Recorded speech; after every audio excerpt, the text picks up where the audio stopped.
Olá, estamos aqui com mais um AMBR Cast, hoje com um tema muito importante para toda a população, e o tema hoje é queimaduras. E nós estamos com um convidado muito especial, o Dr. José Adorno, que é cirurgião plástico, formado em medicina pela UNB, coordenador da cirurgia plástica e queimaduras do Hospital Santa Lúcia Sul, aqui no Distrito Federal.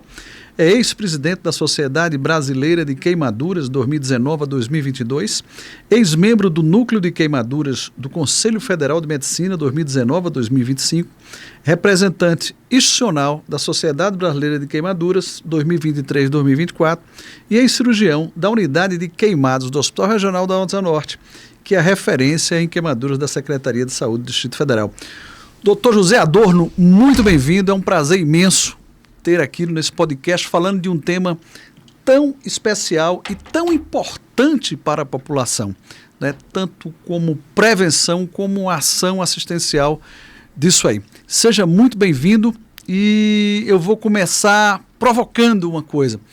Como despertou o seu interesse? Um cirurgião plástico ficou despertado o interesse pela assistência às queimaduras. Muito obrigado, Dr. Paulo. É um prazer estar aqui. Eu acho que é uma oportunidade muito boa que a gente tem para explanar, explicar ou falar mais sobre queimaduras, porque a queimadura é sempre periférica na política, no atendimento, e nós nos tornamos especialistas não porque fizemos uma especialidade, porque não existe a especialização em queimaduras, né, no Brasil e em muitos lugares do mundo, né? Até hoje se discute como se formar um especialista em queimaduras. Mas aqui no Brasil nós nos tornamos pela prática. Os ingleses chamam que é on the job training, ou seja, você aprende em serviço. Sim. E eu aprendi exatamente no Agarran, de onde nós somos médicos. Sim. De lá, e eu era residente da cirurgia geral, passava por todos os setores para treinamento, inclusive pelo setor de queimado de lá, mas foi exatamente a partir, acredito, de um acidente que teve aqui no Distrito Federal, que foi o conhecido como acidente de correntina, porque eram as pessoas que eram transportadas por um caminhão improvisado, que a gente chamou de pau de arara, que eram pessoas que iam fazer trabalho temporário de correntina em São Paulo, para o corte de cana. E eles estavam voltando. E esses caminhões, eles voltam com as famílias inteiras, com caminhões, com colchões, com rede, com muito combustível. E teve um acidente no cruzamento de hoje, no viaduto que hoje nós conhecemos como viaduto Ayrton Senna. Sim. Aquele viaduto, inclusive, foi feito exatamente estrutural. Por isso. Exatamente, acesso à estrutura. E ali houve um acidente muito grande. Eu era residente R2 da cirurgia geral, estava de plantão lá no nosso Agarran, quando chegaram lá, nesse dia proveniente desse acidente, 40 queimados. Né? Numa noite só. Mais outros foram para o hospital, para o HFA, enfim. Foi uma tragédia. Eu me lembro que nesse dia muitos de nós passamos lá 48, 72 horas trabalhando ininterruptamente, o número de pacientes queimados, porque foi a maior catástrofe em queimaduras que eu já participei na minha vida, né? Mas eu nem sabia que eu estava sendo predestinado ali na cirurgia geral, que ainda nem estava na cirurgia plástica, a fazer queimaduras, né? Aí com o tempo mudei, eu já tinha a intenção de fazer a cirurgia plástica, e fui parar no setor de queimados, porque na época não tinha. Quando eu me decidi, após fazer cirurgia plástica, eu me decidi ficar exclusivamente no setor de queimaduras, né? Porque lá não tinha um cirurgião plástico exclusivo, né? E eu saí da cirurgia plástica do Agarran, né? Já era concursado, e fui trabalhar no setor de queimados do Agarran. Foi a partir daí que começou toda a minha grande experiência, né? Em queimaduras e na cirurgia plástica também. Porque a queimadura te oportuniza conhecer muitas coisas, né? Sim. Aliás, vários médicos mais experientes de lá, dentre os quais eu destaco o Dr. Veloso, Dr. Antônio Lino, o Mário Fratini, que na verdade era o Carlos Fratini na época, né? Que foi quem deu esse novo formato para o Agarran, recebeu o setor de queimados, né? Sim. Que ele era no hospital de base. Sim. Ligado ao trauma, né? Trauma. Na verdade, ele não deveria ter saído de lá. Mas, enfim, por essas coisas que a gente não entende institucionais, o Agarran foi para lá. E, de certa forma, foi lá que ele se desenvolveu. E ali eu fiz toda a minha carreira em cirurgia plástica e queimaduras, né? E no hospital, de forma geral, né? Porque eu fiquei lá 32 anos, dentro dos quais 28 anos fazendo queimados exclusivamente. Você foi presidente da Sociedade Brasileira de Queimaduras, né? e deve ter tido um entendimento nacional e tal. Todos os estados brasileiros têm seus centros de referência em assistência à queimadura? Quando eu assumi a presidência da sociedade, em 2019, eu fiquei lá de 2019, 20, 21 e 22, né? Eu peguei a pandemia toda e o que foi uma oportunidade, porque também, né, apesar da pandemia ter sido uma experiência terrível para todos nós, mas eu tive a oportunidade de ampliar meu conhecimento, porque qual era o meu propósito quando eu comecei a trabalhar na Sociedade Brasileira de Queimadura? Aliás, as sociedades e as instituições nos permitem isso, né? Sim. A gente se apresenta como uma pessoa de uma instituição, é diferente de você se apresentar pelo seu CPF mesmo, né? Sim. Você por si só. Sim. E a SBQ me permitiu, então, que a gente fizesse pela primeira vez um mapa do serviço de queimado no Brasil. E foi um trabalho hercúleo, porque foi um trabalho ligando para todo mundo e perguntando quem no estado que conhecia ou que era referência para queimadura. Nem sempre tinha um centro de serviço de queimado, né? E nós apresentamos isso, inclusive, pela primeira vez num congresso internacional em Las Vegas, porque no outro congresso da Sociedade Americana eu tinha ido lá e ninguém sabia sobre o tratamento de queimado no Brasil. Eu falei, não, eu vou trazer um mapa para vocês aqui, e depois de um ano eu levei lá. Então nós, nessa época, conhecemos todos os serviços, inclusive com a capacidade instalada, com estrutura, quantos leitos, se existia centro cirúrgico próprio ou não, ou seja, todas as características para a gente tentar classificar um centro de queimado como de baixa, média ou alta complexidade, né?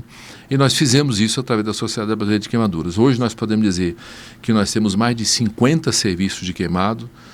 Nós estamos ainda passando um segundo questionário agora, mais atualizado, para exatamente identificar qual é essa rede que nós temos. Aliás, nós não temos uma rede, nós temos centro de queimado. Nós estamos discutindo a integração dessa rede, né? Esse é outro ponto importante que a gente está levando para o A Sociedade de Queimados tem diretrizes para as várias situações de queimados, isso vai se formando aos poucos, está avançado? Várias. Nós não temos ainda, e nós temos esse propósito, de escrever o guideline ou os protocolos de queimadura a nível nacional, né? Mas estamos nesse caminho, porque estruturamos os comitês, né? Porque a queimadura tem um atendimento multiprofissional, como você sabe. Sim. É uma das especialidades que mais tem uma interação multiprofissional, porque o paciente queimado é muito difícil para ser tratado, mas ele requer vários profissionais. Então, é o clínico, é o cirurgião, o anestesista, o fisioterapeuta, o nutricionista, o psicólogo. Lá no Agarran nós instituímos, inclusive na equipe estruturada, um farmacêutico. Foi um dos primeiros lugares que nós instituímos o farmacêutico, porque o farmacêutico ele nos define como é que nós podemos parametrizar medicamentos, protocolos, doses ao longo do tratamento, e também a questão das coberturas, né? Os curativos, que são muito especializados.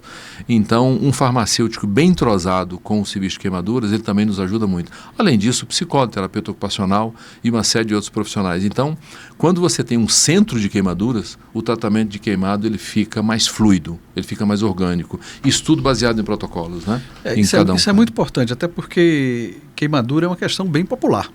A queimadura é uma coisa muito comum, historicamente muito comum. O mundo já teve muitos acidentes extremamente perigosos e... Esse é outro ponto importante, os acidentes e as catástrofes. Geralmente só lembra do centro de queimado quando tem as catástrofes. Acontece, né? Aqui no Brasil nós temos várias, nós podemos dizer, as mais recentes foi em Janaúba, numa creche, tivemos a Boate 15 em 2013, Sim, que verdade. só lá teve um pico de mortalidade enorme. Altíssimo. Foi centenas de pessoas que sofreram acidente, e depois acabou que descobrimos que ele não foi...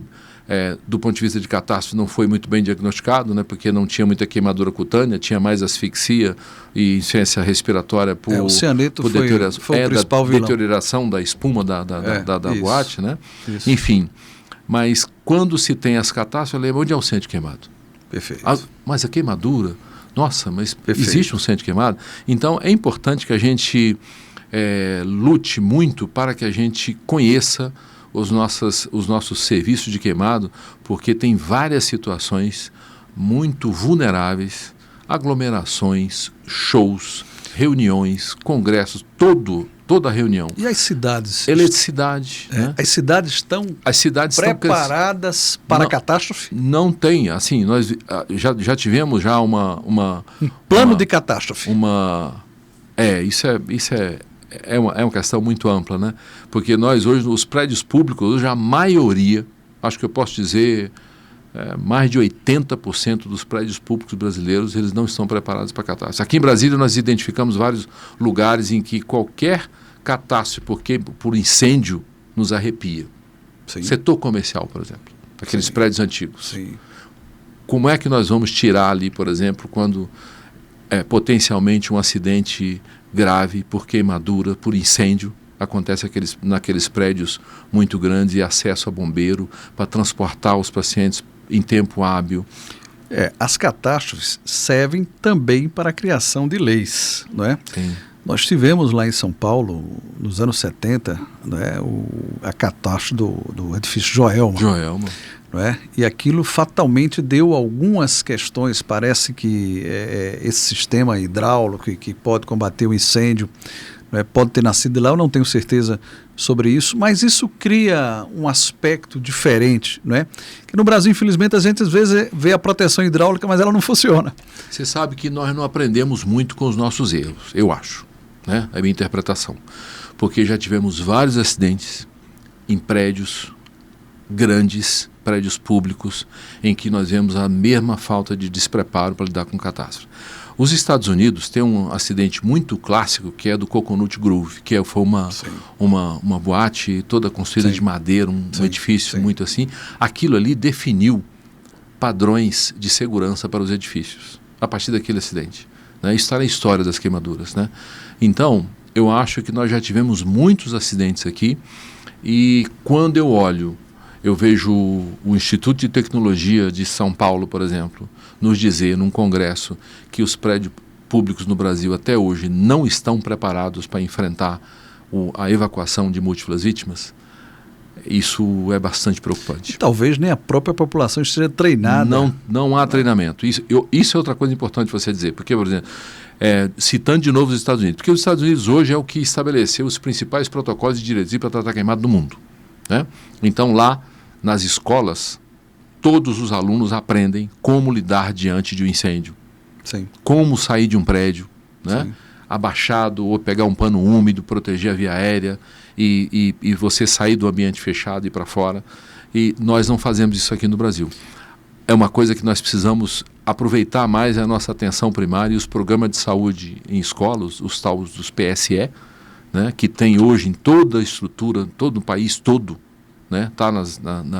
É um programa desenvolvido pela Secretaria de Saúde junto com a Secretaria de Educação. Sim. Tem que aproveitar mais para falar mais das queimaduras domésticas que acontecem especialmente com as crianças, e ensiná-los como se portar para evitar a queimadura. Esse é o primeiro ponto. Sim. Que isso é a prevenção primária. E segundo, quando você se queima, o que você deve fazer corretamente? Que é a prevenção secundária. Esse é um problema cultural, não é? Existe essa cultura de passa isso, passa aquilo, e às vezes vocês... Tem que ser corrigido com educação. Perfeito, com certeza. E às vezes, fatalmente, você chega no hospital e, infelizmente, está a coisa lá piorada. E até creme dental era uma coisa creme dental, borra de café. Borra de café. Posso te falar de estrume de animal, já vi de tudo. E parece que o grande segredo é só água fria. Água fria, não. A gente fala até assim, é água corrente. Porque isso, quando você fala água fria ou gelada, o paciente tem a impressão de quanto mais fria, melhor, mas não pode. Porque quando você se queima, a água gelada, você não tem sensibilidade na área da queimadura pela inflamação súbita que acontece a partir da queimadura. Isso pode causar, o que nós não temos aqui, uma queimadura a frígore, né? Porque ele não tem sensibilidade. Então, o frio também queima, né? Exatamente. Então, o que a gente recomenda para a população? Quando você se queima, num ambiente doméstico e tudo mais, procure rapidamente uma torneira e uma água de temperatura ambiente para resfriar. Quanto tempo? De 10 a 15 minutos. Resfriando, porque isso você permite que o fogo não continue queimando sua pele. Esse é o primeiro cuidado. Enrola num pano limpo e procura uma UBS, um atendimento médico e tudo mais, para que você seja devidamente tratado. Porque não é por ser pequena queimadura, que ela não deve ter um tratamento correto. Sim. Não é tratamento especialista, é tratamento correto. Sim. Né? Sim. Evitar infecção, não usar outras coisas que não aquilo prescrito por médico, né? E ser acompanhado para evitar as cicatrizes, para evitar as manchas, para evitar as retrações que muitas vezes elas acometem as pessoas exatamente por uma falta de continuidade do tratamento correto. Agora, funcionando como uma autocrítica generalizada, no Brasil, a gente tem um corpo médico não especialista preparado para essa primeira assistência aos queimados? Infelizmente não temos, porque o ensino da queimadura não faz parte da graduação nem da pós-graduação. O profissional de saúde, não é só o médico, não tem nas suas cadeiras treinamento, informação sobre a fisiopatologia das queimaduras, como é que ela ocorre, a diferença de uma queimadura por líquido aquecido, por álcool, por inflamável, o acidente elétrico, né? O acidente químico, para que ele tenha princípios básicos, para que ele possa oferecer um primeiro atendimento correto. Porque o primeiro atendimento correto é super importante, porque ele evita a piora da queimadura. Então, se você não faz um atendimento correto inicialmente, aquilo que é para ser, por exemplo, a queimadura de segundo grau, ela pode tornar terceiro, ou a queimadura de segundo grau mais profunda. Certo. Entendeu? Certo. Então, os nossos profissionais emergencistas, eles têm que ser todos treinados. Eu não estou falando só de médico, estou falando do médico, do enfermeiro, do profissional do OBS. Claro. Como oferecer o tratamento adequado. Porque esse paciente que se queima, ele vai chegar numa porta de emergência de um hospital, ou ele pode chegar no OBS procurando orientação. E a orientação tem que ser adequada. A queimadura química é também prevalente? Muito. Não é a primeira, mas é a mais profissional de todas. Exceto numa coisa, que está aumentando muito, infelizmente. São as queimaduras por ácido nos ataques contra mulheres. É comum, infelizmente. Tem aumentado, nós devemos, aliás, é o tema do Junho Laranja esse ano. Dramático. É alertar para a violência contra a mulher, a violência doméstica e a agressão às mulheres com queimaduras, por álcool ou por ácido sulfúrico ou outra substância química, para que marque mais. Essa é a intenção do agressor. Geralmente o agressor escolhe a face, né? A face, a exposição, entendeu? Então, isso é o tema do Junho Laranja esse mês, que vai ser o mês todo falando de queimadura. Nós começamos ontem. Esse é o mês de atenção à queimadura. Mês de prevenção e atenção global ao paciente queimado. Nós vamos discutir prevenção em todos os canais, estamos chamando todas as sociedades, sensibilizando para que todos lutem por essa causa. Primeiro, para você aprender a não se queimar. E segundo, para que a sociedade assuma a prevenção como uma cultura. Porque se nós não sensibilizarmos a sociedade, nós não vamos mudar os nossos dados epidemiológicos. Não vou dizer que não tem mudado nos últimos 20 ou 30 anos. Mudou. Mas ainda nós temos uma mortalidade muito alta por queimadura. Mortalidade. Nós temos cerca de 3.300, 3.500 óbitos exclusivamente por queimadura no nosso país, dos quais são 300 crianças, mais ou menos, por queimadura. Exclusivamente por queimadura. Isso é muito alto. Muito alto, muito alto. Então, isso aí nos compara a países de desenvolvimento muito baixo e de certa forma, é paradoxal com o sistema de saúde que nós temos. Nós temos o sistema de saúde capilarizado. Então, nós temos que usar a nossa atenção primária muito, muito fortemente para que a gente alerte e conscientize. Primeira coisa, ensinar a população a não se queimar. As crianças são fundamentais nisso. E os nossos profissionais têm que ser bem treinados para, quando se queimar, saber como tratar e enviar esse paciente para o lugar correto. Claro. Esse é outro ponto que nós não temos também. Perfeito. Para onde mandar. Nesses últimos anos, a gente teve algum avanço político em se tratando de lei, coisas semelhantes que influenciaram nessa assistência, que ajudaram? Tivemos. A queimadura saiu do financiamento das emergências gerais. Isso aconteceu quando foi definida a alta complexidade. Então, em 2000, nós tivemos a portaria 1273, 1274, que foi uma portaria ministerial, que identificou as queimaduras como alta complexidade. E lá descreveu uns parâmetros iniciais para um centro de alta complexidade. O que ele tem que ter para queimadura, né? Infelizmente, teve isso, que foi muito bom. Isso ajudou muito, melhorou o financiamento das queimaduras, mas nós paramos. Do ano 2000 para cá, nós estamos falando de 25 anos? 25 anos. Muito tempo para não ter feito mais nada. Então, nós estamos alertando o Ministério, já desde 2019, muito fortemente. Eu fui um dos que fiz questão de colocar isso na agenda da Secretaria da SBQ, da Sociedade Brasileira de Queimadura, para nós não só sermos uma sociedade preocupada com prevenção, com capacitação, com educação continuada, mas também por sermos protagonistas em lutar pela melhoria do atendimento em queimado no Brasil. E a questão de existiu algum avanço de lei na questão dos inflamáveis? Existiu. Em 2002, até 2002, o álcool era vendido, garrafas de álcool no supermercado de 70%, 96 graus, e isso não é permitido mais, né? Ou seja, você compra no mercado no máximo, você como pessoa física, que não seja instituição de saúde, né, clínica ou hospital, você pode comprar frasquinho de 50 a 70 ml. Esse foi um avanço muito grande. Certo, né? certo. Isso diminuiu a biodisponibilidade do álcool no ambiente doméstico. Isso foi uma atitude muito importante. E a maior concentração é 70 graus? A maior concentração, a mais inflamável, é 70 graus. E isso era vendido no Brasil livremente. Sim. Né? Então Sim. isso foi proibido. O que nós temos que avançar agora? A questão do etanol no posto de gasolina. Ele tem sido motivo hoje de grandes acidentes com queimadura. Com etanol? Com etanol do posto de gasolina? Do posto de gasolina, porque as pessoas vão lá, compram um galão de 5 litros. Sim. E você tem isso disponível em casa. Você concorda que para uma comunidade, vamos pegar a comunidade de Recife, na periferia, por exemplo, com o Marcos Barreto, nosso grande lutador pelas queimaduras, está até hoje atuando lá no centro de queimado do Hospital da Restauração, tem um dos maiores centros de queimado que tem no Brasil, né? Então, ele vai sempre para a televisão falar que quando aumenta o preço do gás que a população não consegue comprar, eles recorrem ao álcool do posto de gasolina. E você concorda que uma comunidade, para comprar, ela se junta lá e compra um galão, o galão serve para a comunidade inteira. Sim. É só ir lá no posto, pegar, abastecer e botar em casa. Comunitariamente o pessoal... Para quê? Para fazer o cozimento dos alimentos nos fogareiros improvisados e com um baixo nível cultural e de conhecimento sobre a segurança de usar os inflamáveis. O que acontece? Acidentes repetidos. O acidente se repete. Um acidente que se repete é fácil de prevenir. Sim. Não é? Porque você tem uma cadeia de repetição. Verdade. Combate a cadeia de repetição. Sim. Não é? Sim. Então, se você tem queima sim por falta disso, pronto. Vê aquilo ali, analisa aquela comunidade, aquela população e replica a política.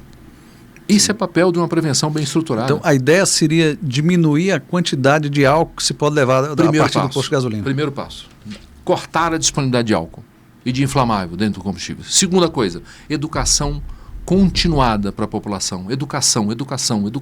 Bater na tecla. Nós temos alguns canais de educação para prevenção, inclusive consorciados com o Ministério da Saúde com a Educação, como os programas os PSE, o Programa de Educação, que tem dentro das escolas, onde lá tem 12 programas. Um deles é acidentes. Dentro do acidente está lá vários tipos de trauma que pode acontecer, a queda, o afogamento e tudo mais. Tem a queimadura, mas a queimadura não está como prioridade. Para quê? Para ensinar as crianças como se prevenir. Você sabe, Sim. Se a criança aprende, ela repete. Sim. A tia disse que isso não pode. Ela corrige o adulto. Sim. Entendeu? Sim. Então, contra essa grande explosão de queimaduras que ainda temos no ambiente doméstico, nós temos que usar nossas armas. Nós já temos um SUS capilarizado. Sim. Né? Sim. O Programa de Saúde e Educação. Né? Então, nós temos que usar o PSE para incluir a agenda da prevenção das queimaduras no ambiente doméstico, que de todos os acidentes, Paulo, nós temos cerca de 65, 68 mil internações de queimaduras por ano. Internações. Muito. Internações. Né? Isso está maior no Sudeste, por conta da grande população das grandes cidades e a grande periferia, que tem várias fragilidades sociais e econômicas. Sim. Mas nós temos também no Nordeste um grande número. E, paradoxalmente, no primeiro boletim epidemiológico que nós fizemos nas queimaduras com o Ministério em 2022, saiu o primeiro boletim epidemiológico da Secretaria de Vigilância de Saúde do Ministério. Nós fizemos questão de fazer, analisando a mortalidade das queimaduras no Brasil. Existe assim, você tem o maior número de pessoas que se queimam no Sudeste e o menor número, por densidade populacional, naturalmente, no Nordeste. Mas a nossa maior mortalidade está no Nordeste. Possivelmente por falta de acesso. Falta de acesso. Baixa educação, Falta de acesso e tratamento. Hoje nós falamos em São Paulo, por exemplo, nós temos no estado de São Paulo, temos cerca de 14 unidades de queimado. Sim. Quando nós olhamos para o norte e para o nordeste, nós temos um vazio existencial. Nós temos Manaus. Talvez só as capitais tenham, né? Só as capitais têm. Então você não tem tratamento.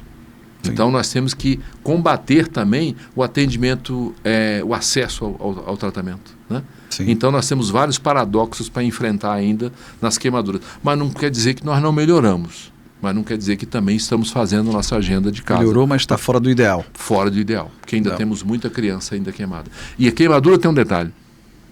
É o maior acidente ao qual o ser humano pode sobreviver. Então, se nós falamos hoje numa taxa de mortalidade no centro de queimada da população internada, como tem no DataSUS, de 4,8% a 6%, a depender do lugar que se trata, né? Mas nós temos um número de sequelados enorme, que não tem nem conhecimento. Nós não temos uma estatística hoje no Brasil do número de sequelados de queimadura. Boa parte por uma assistência inadequada. E sabe qual é o problema? São crianças vulneráveis, de uma classe econômica baixa. Isso gera várias dificuldades funcionais. A queimadura hoje é vista como uma patologia crônica. Sim. Porque você se queima, mas você tem a pele que tem que ser cuidada por muito tempo, senão dá câncer, senão retrai.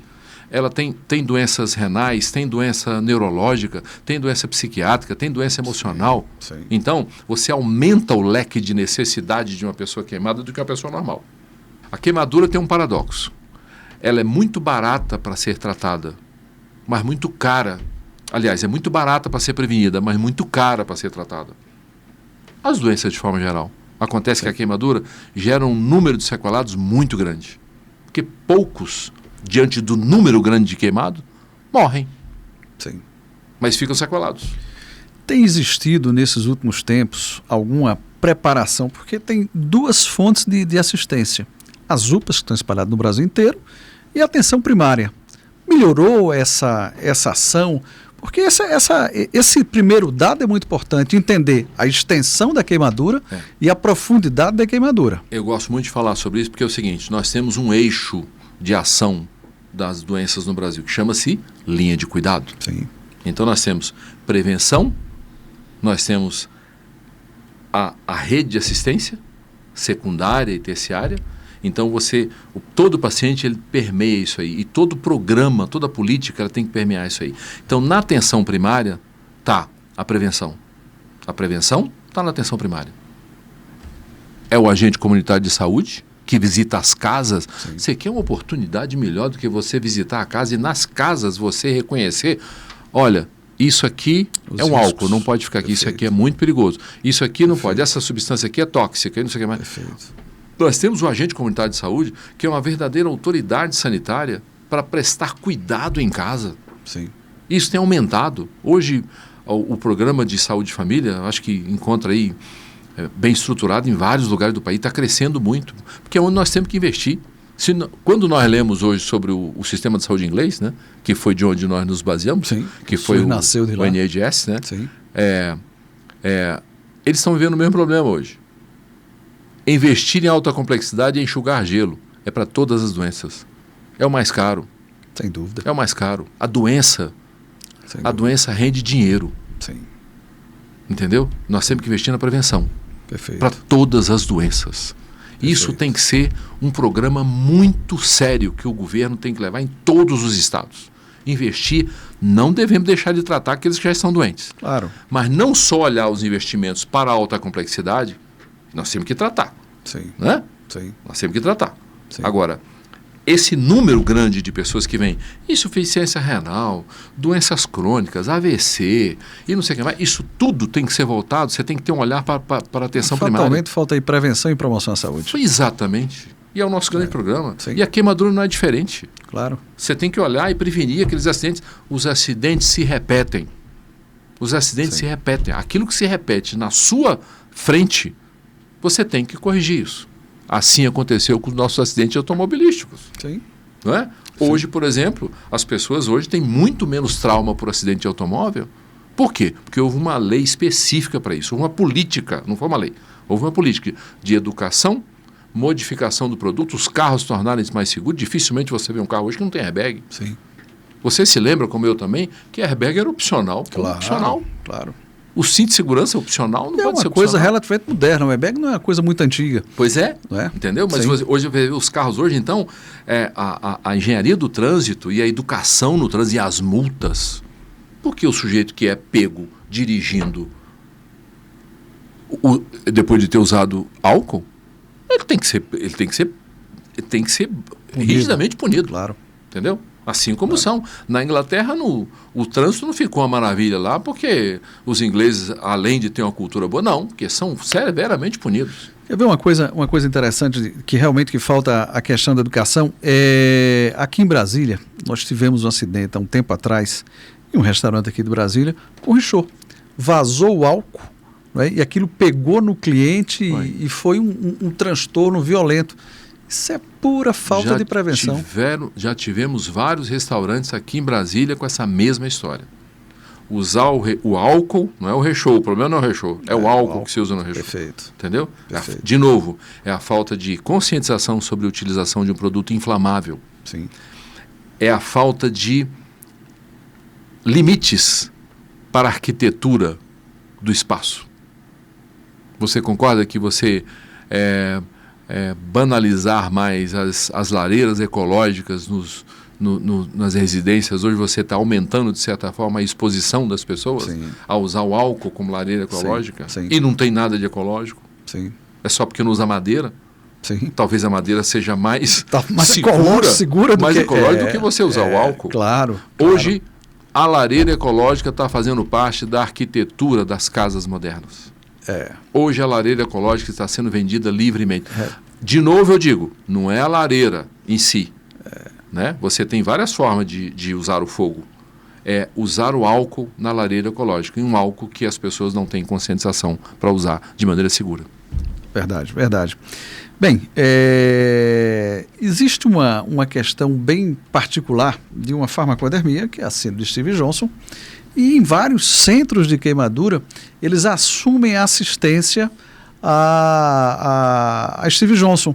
Isso é uma normativa? Qual foi a razão que foi encontrada para isso? Isso é uma decisão até voluntariosa do centro de queimado. Aqui, ela foi preconizada pelo Dr. Mário Fratini, no nosso centro de queimado aqui, e por mim também, porque nós éramos sempre chamados a atender fora da nossa unidade a mesma coisa, que é cuidar de uma extensa ferida, com o acometimento da epiderme, da derme superficial e epiderme, por esse mesmo motivo. Então, nós resolvemos incluir. Então, ele é tratado, assim como em algumas unidades da Europa e dos Estados Unidos, alguns serviços incorporam o Stevens-Johnson dentro das suas unidades. Exatamente pelos profissionais, especialmente da enfermagem e da fisioterapia, já terem vivência. E os cirurgiões também clínicos terem uma vivência com grandes extensões de acometimento cutâneo. Os curativos são mais complicados, as coberturas hoje se tornaram verdadeiras prescrições de antibióticos de primeira, segunda e terceira geração, você tem que saber usar. A prata hoje, quando era usada antigamente para tratar nos curativos de queimadura, nas feridas, ela remonta desde o passado antigo, né, da humanidade, mas hoje ela é dividida em prata metálica, iônica, nanocristalina, cada um tem uma especificidade de tratamento, então isso tornou o profissional da queimadura como um profissional experiente em cuidar dessas feridas mais extensas. E também das feridas em geral. É muito comum o profissional da queimadura opinar sobre o tratamento de outras feridas. Existe avanço na parte restauradora, a cirurgia plástica restaurando as cicatrizes do grande queimado. A gente tem um exemplo no Brasil aqui, muito famoso, que foi o acidente do Niki Lauda. Não é? E parece que foi o Pitangui quem o operou várias vezes e tal. Tem um avanço nisso? Isso melhorou? Existe mais condição de tratar essa cicatriz? Muito grande, muito grande. Hoje em dia nós podemos falar em práticas regenerativas para tratamento de feridas, de queimaduras, né? Uma delas muito alvissareira, que a gente está vendo com muita animação, nós profissionais das queimaduras, e eu devo me referir agora de novo, é um golaço do SUS, né, que nós conseguimos, e do CFM, que nós conseguimos fazer com que o CFM aprovasse o uso da membrana amniótica como prática clínica.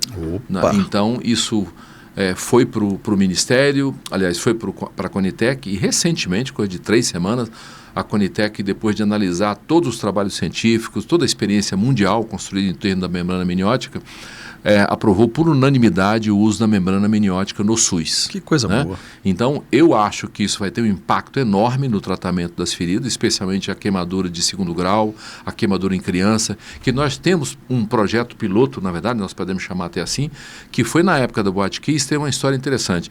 Os países, humanitariamente, começaram a doar membrana amniótica. A Argentina, outros países da América Latina, doaram membrana amniótica para o Rio Grande do Sul, né?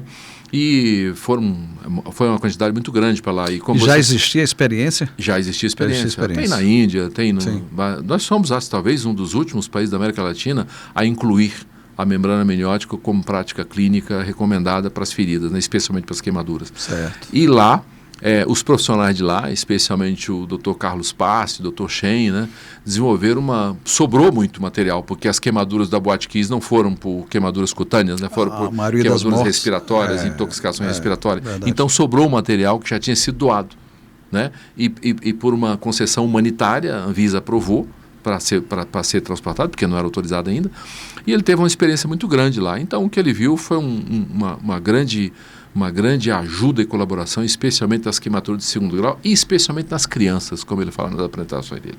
Sim. Você diminui dor, diminui infecção, você ajuda a regeneração tecidual, e outra coisa, tem uma biodisponibilidade, né? As maternidades todas, hoje nós temos um sistema de sorologia no pré-natal. A matéria-prima não é difícil de se encontrar. Não é difícil, Sim. Então ele vai impulsionar. E outra coisa, mais interessante, aonde vai ser? Teve que inventar alguma coisa para tratar a membrana amniótica? Não.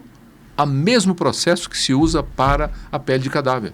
Sim. Então, os nossos 5 bancos de pele hoje, Sim. que é no Rio Grande do Sul, em Curitiba, no Rio de Janeiro, São Paulo, e um que está ganhando uma força nacional agora, que é de Ribeirão Preto, eles é que vão captar, eles é que vão receber a membrana amniótica e usar o mesmo processo de glicerolização da pele. Então a estrutura está instalada. Sim. O preço de custo da instalação, Sim. não digo que é zero, mas é praticamente. Sim. Entendeu? É só montar processo de coleta, mandar para o banco de pele e o banco de pele trata e distribui para o Brasil todo. Fatalmente é um avanço extremamente importante. A membrana amniótica, não sei se você sabe, mas tem uma coisa muito curiosa na biologia do fetal, né?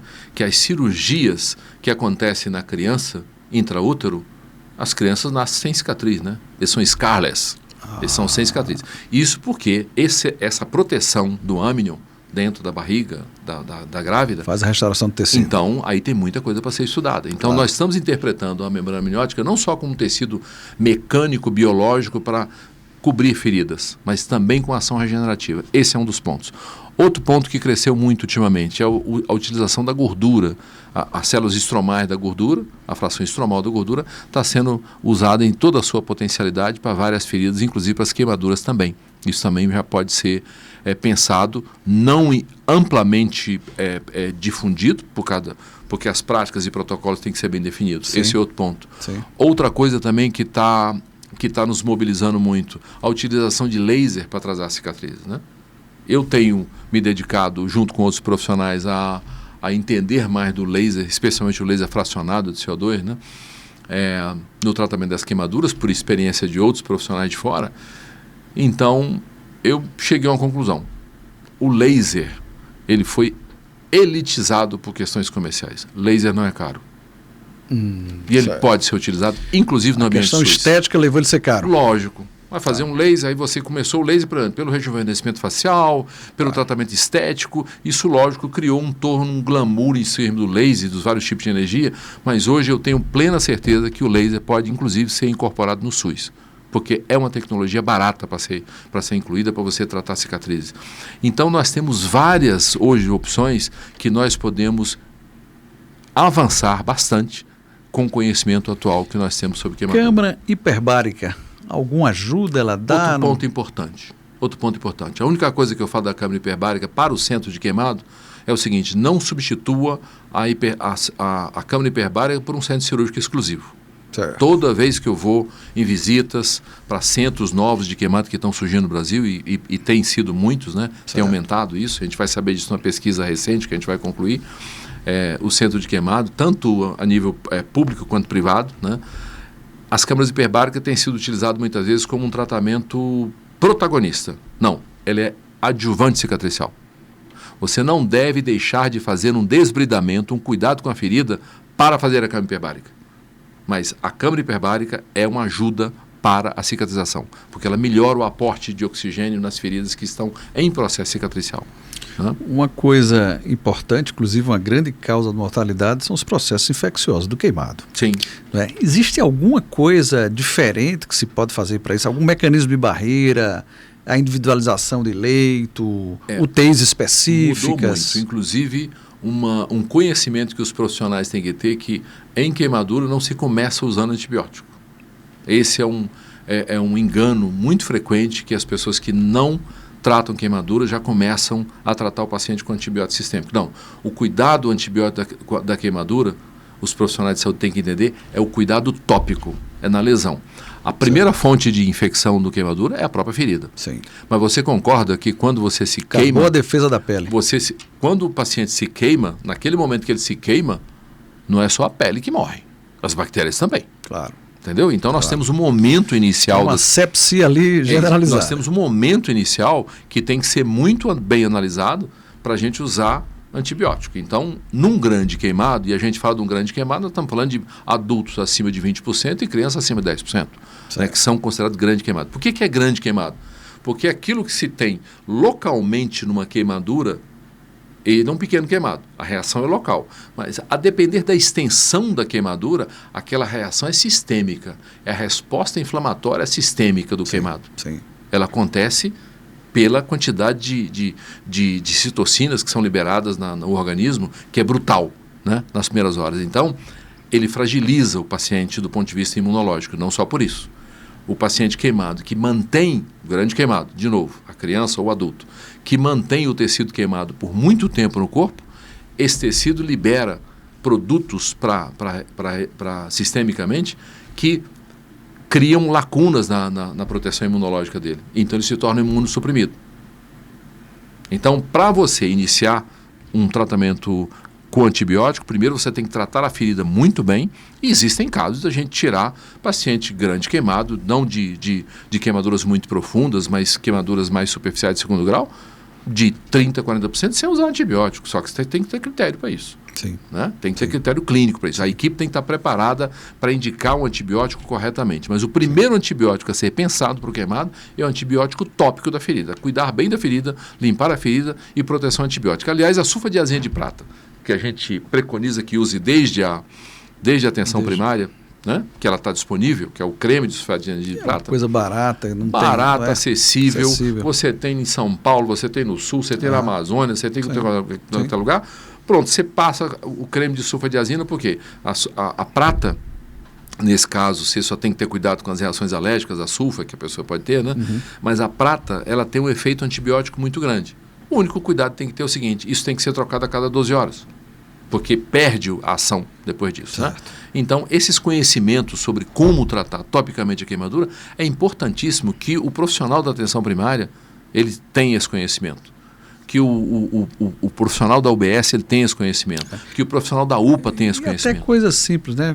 Uma queimadura de segundo grau em que você fez uma bolha, não deve se romper a bolha. Não deve se romper a bolha. Uma coisa que se faz em casa, rompe a bolha e tal. Por quê? Porque você vai contaminar, você não vai ter práticas assépticas para você mexer com aquilo ali. É por isso que é conveniente sempre você procurar um atendimento hospitalar mais próximo, para você ter uma orientação correta, para você não transformar essa bolha, por exemplo, em contaminada.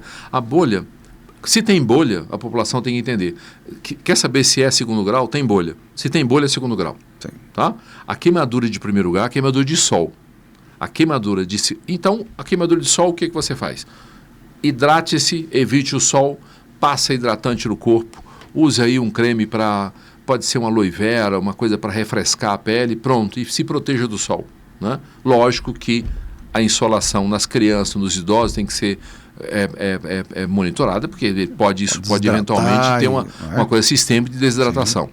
Mas normalmente você faz isso. A queimadura de primeiro grau, então, você não tem perda de pele. Você tem uma inflamação passageira da pele. A de segundo grau dá bolha.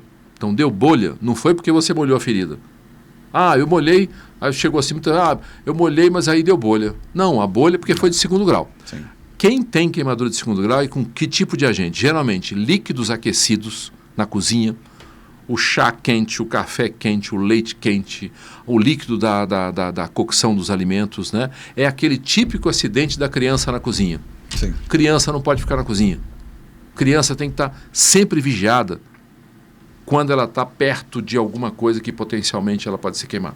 Porque o líquido aquecido, ele vai dar uma queimadura de segundo grau. Agora, se o líquido tiver com óleo, se o líquido tiver com melado, se o líquido tiver com açúcar, vai aprofundar mais do que o segundo grau. Por quê? Porque o melado, o óleo, ele fica mais tempo na pele, é mais difícil de tirar. Sim. Quanto mais o agente térmico permanece na pele, mais pele vai se queimar. É por isso que a gente fala, queimou, bota a mão ou a parte do corpo, esfria com água corrente para que você evite que essa queimadura continue acontecendo e ela se aprofunde. Essa é a queimadura de segundo grau, é a mais frequente. Então as crianças têm que ser vigiadas, especialmente a criança começa a andar nos seus 5 anos, ela é muito curiosa, ela aprende tocando, ela aprende convivendo, então ela não pode ficar só. Assim como os idosos. Os idosos também, com as suas habilidades que ele tem para fazer, está entrando numa fase que, não, eu sei fazer, deixa que eu cuido do fogão. Não, nem sempre ele tem habilidade para cuidar do fogão, para cuidar e ele vai se queimar. Sim. E outra coisa, a pele da criança e a pele do idoso é pele fina. Sim. Então ela queima rápido, ela se destrói rápido, porque ela tem pouca resistência. Claro. Então, esse tipo de acidente, ele se repete. As crianças correspondem aí hoje nas internações do Brasil, cerca de grande parte, 30%, 40% das crianças, e o acidente é doméstico. Tomadas na cozinha, queimadura elétrica. Queimadura elétrica geralmente é de terceiro grau, porque passa a corrente. A criança tocando o dedo na tomada, ou então a criança pega um fio desencapado e bota na língua, isso é comum. Sim. Aí causa uma deformidade no lábio, na língua. Paulo, difícil de reconstruir. Imagina. Difícil de reconstruir. Imagina. Então ele tem que ser evitado. Porque as reconstruções não devolvem a funcionalidade e a criança não fica sem E eu já tive a oportunidade de ver cargas elétricas maiores em que o paciente perdeu as mãos. Muito frequentemente. Tem um outro dado muito alarmante no Brasil. Nós fizemos uma pesquisa, está para ser publicada, de 2010 e 2019. Analisamos as queimaduras no Brasil. 33 mil do sistema de mortalidade, o SIM, que é o único sistema epidemiológico de dados que tem o Ministério da Saúde. Sim. O SH não é epidemiológico, ele é para informar captação. Sim. Então a gente usa as informações, mas não é epidemiológico. Sim. O sistema de informação, o CIA, o Sistema de Informação Ambulatorial, também não é epidemiológico. A gente analisa o número de procedimentos e dali você tira a conclusão. Sim. Né? Então ele serve. Mas o SIM, o Sistema de Informação de Mortalidade, ele é muito preciso, porque ele usa padrões internacionais. Então, nós analisamos de 2011 a 2019, 10 anos, isso deu 33 mil óbitos por queimaduras no Brasil. Cerca de 3.300 óbitos por ano. Uma pandemia praticamente. Uma pandemia. Dos quais 46% por morte por eletricidade. Ou seja, se nós pegarmos líquido aquecido, álcool, inflamável, gasolina, queimadura química, queimadura elétrica, a queimadura elétrica, pegando todos os agentes etiológicos, é quase 50%. Foi a primeira vez que nós, profissionais de queimadura, tivemos esse conhecimento tão brutal. Por quê? Quando se olha um centro de queimado, na maioria, primeira causa de internação é por líquido aquecido, normalmente. Segunda, dependendo da época, isso aqui pode inverter. Segunda é por líquido inflamável, a terceira é por eletricidade. Mas esses são os que chegam no hospital. Nós analisamos a população hospitalar. Quando a gente olha para a mortalidade geral, e você pega as queimaduras elétricas, quase 46%, às quase 50%. Não chegam lá, né? Às vezes não estão chegam, direto para o ML. Morte por parada cardíaca ou parada respiratória. Aliás, sim. tem vários trabalhos publicados internacionalmente dizendo que isso aí atesta que o Brasil não tem 75% dos pacientes queimados morrem fora do hospital. Opa! Um viés enorme. Isso não é verdade? Se nós temos, de todas as queimaduras, a mortalidade hoje, verificada pelo Sistema de Informação de Mortalidade, é quase 50%, sim. Essa população que tá sofrendo queimadura elétrica, muitos deles não estão chegando, é morte imediata. Perfeito. A gente sabe, os profissionais de queimadura sabem que as queimaduras elétricas causam, na maioria das vezes, morte imediata por parada cardíaca ou insuficiência respiratória. Sim. Ou então por arritmia nas tomadas de baixa voltagem. Sim. O paciente que tem lá algum problema, que nunca foi diagnosticado, bota a mão no dedo e entra em assistolia e não volta. Se a gente fosse colocar o Brasil no contexto mundial, onde é que nós estamos em relação, por exemplo, ao primeiro mundo? É um atraso muito grande, é abismal, ou as coisas foram diminuindo e a gente, hoje no Brasil, tem uma assistência razoável?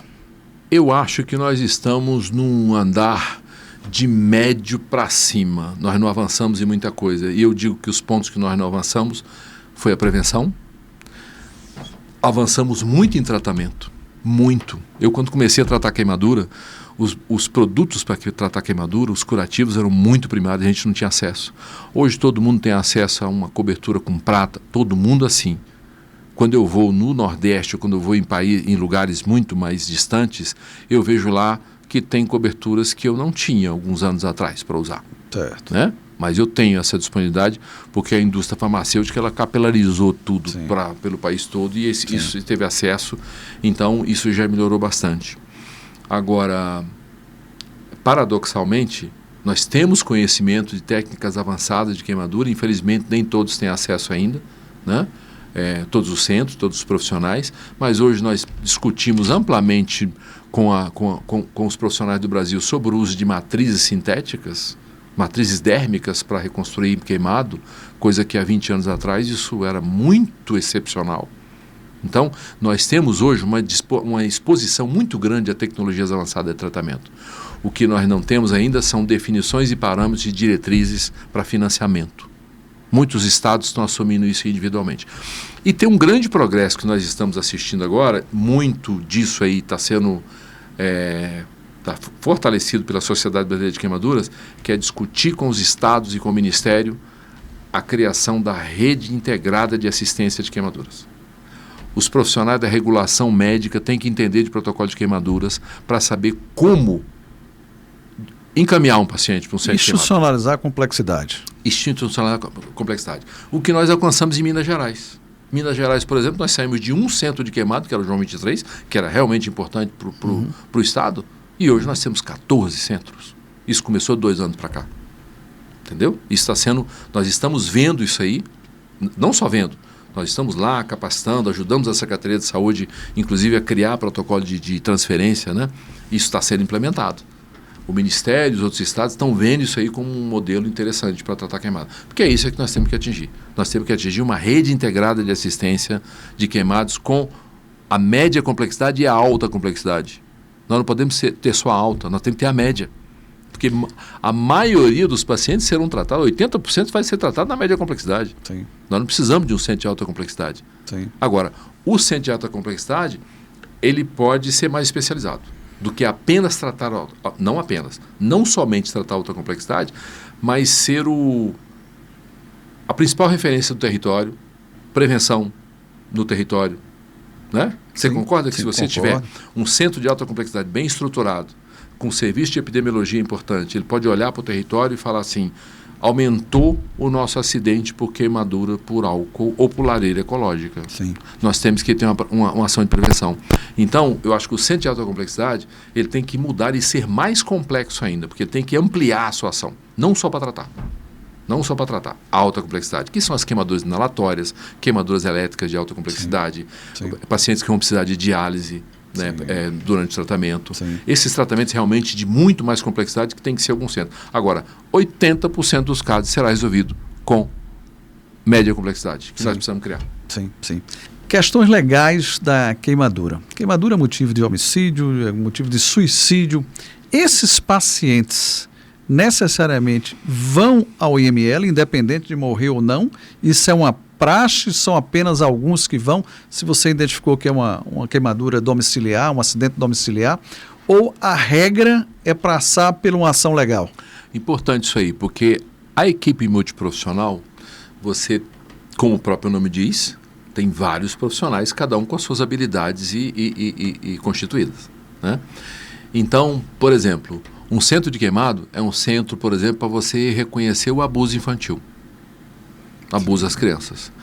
Pela história clínica e o tipo da lesão, você viu que aquilo não bate. Obrigatoriamente, o profissional tem que internar. Isso faz parte de protocolo de internação, independente do tamanho. Uma criança que chegou com uma história de queimadura e que a história não está muito esclarecida, interna. Interna por segurança, porque senão você vai devolver uma criança para um ambiente perigoso, inseguro. Sim, perfeito. Então, isso faz parte do protocolo de internação. É um dos critérios de internação. A criança, assim como os acidentes com mulheres, né? Acidentes com mulheres. Você tem, numa história clínica, você verifica que a história não está muito bem correspondendo, ou então tem várias versões para o mesmo fato. Para isso existe um profissional importantíssimo que pode estratificar, que chama-se assistente social. Assistente social tem que ser chamada, ela faz parte da equipe, sim, né? Sim. Psicólogo, para a equipe definir como é a história daquele paciente, seja por violência doméstica, seja por abuso infantil, isso tem que ser identificado, e de qualquer ordem. Mas a tomada legal é paralela ou paralela, vai paralela? Se você tem uma história... Uma tentativa de homicídio é denunciado paralelamente. Você chama, comunica ao setor policial do hospital, autoridade policial, e toma-se providência. Mas você não pode, de forma nenhuma, num ambiente desse, você liberar um paciente, seja uma criança, uma mulher, um adulto, em que sofreu esse tipo de coisa, que a equipe percebeu, isso tem que ser comunicado automaticamente. Isso faz parte do protocolo das unidades de queimados de todo o país. Muito bom, gente. Tivemos um bate-papo maravilhoso, assim, esclarecedor. Esse é um assunto que a população precisa saber mais. Os colegas médicos precisam ter melhor entendimento sobre a assistência ao paciente com queimadura. E eu acho que esse podcast ele foi intenso, né? Um podcast forte, porque tem uma quantidade de informação aí muito grande. Eu gostaria muito de agradecer o Dr. Adorno por tanto esclarecimento. Eu acho que passou uma hora aí sem a gente perceber de tão interessante que foi esse bate-papo. Dr. Adorno, suas considerações finais. Bom, eu agradeço enormemente a oportunidade. A gente sempre vê um espaço desse, um cenário desse aqui, como uma oportunidade para você levar mais conscientização acerca das queimaduras em todos os níveis. A queimadura carece de ampliar conscientização, de prevenção, de tratamento, conscientização dos profissionais para saberem mais, aprenderem mais sobre queimadura, porque você vai receber um queimado em algum lugar, em algum momento. Sim. E você vai botar a mão na cabeça e falar, e agora? O que eu faço? Sim. Porque não tem informação. Então, é importante que a gente, nessa política, a gente divulgue todos esses passos. E a SBQ, a Sociedade Brasileira de Queimaduras, do qual eu faço parte, ela tem feito isso com muita galhardia, com muita luta, porque ainda é um trauma que é negligenciado de várias coisas. Política, educação, conscientização. E a gente só sabe mesmo o sofrimento de uma queimadura quando você a sofre. Perfeito. Aí, por menos complexa que seja ela, eu como profissional olho, para o paciente é de extrema complexidade. É doloroso, é um tratamento longo, requer cirurgias, não tem como tratar queimadura sem dor. Então, ela está sempre ao nosso... Então, esteja sempre atento aos riscos de queimadura que você pode sofrer. Aqui em Brasília, nós temos uma ação muito grande, inclusive nós temos apoio da MBR sempre para fazer essas ações. Sim. E chama a atenção que nós temos o congresso, o 15º congresso, vai acontecer inclusive aqui na MBR. Opa, né? Muito bom. De queimaduras, que vem vários profissionais do país todo. Nós vamos discutir vários assuntos. Política, avanço, tratamento, capacitação de profissionais e tudo mais. E estamos com o apoio de muitas instituições aí para esse congresso. Então será um grande encontro. E nós temos sempre a colaboração de vocês, e a gente vem aqui eu vim aqui com muita animação para falar sobre isso. Maravilha, é um prazer imenso em recebê-lo. Esse podcast foi maravilhoso. A gente encerra por aqui. tendo a certeza de que a quantidade de informações muito rica e extremamente importante para a população, como para a classe médica, a classe de saúde do modo geral, porque essa atenção é uma atenção multidisciplinar. Lembrando que esse mês é um mês de atenção aos pacientes com queimadura, né? Um mês amarelo. Prevenção e tratamento global do paciente queimado. Muito bom. Muito obrigado, Teodoro. Muito obrigado.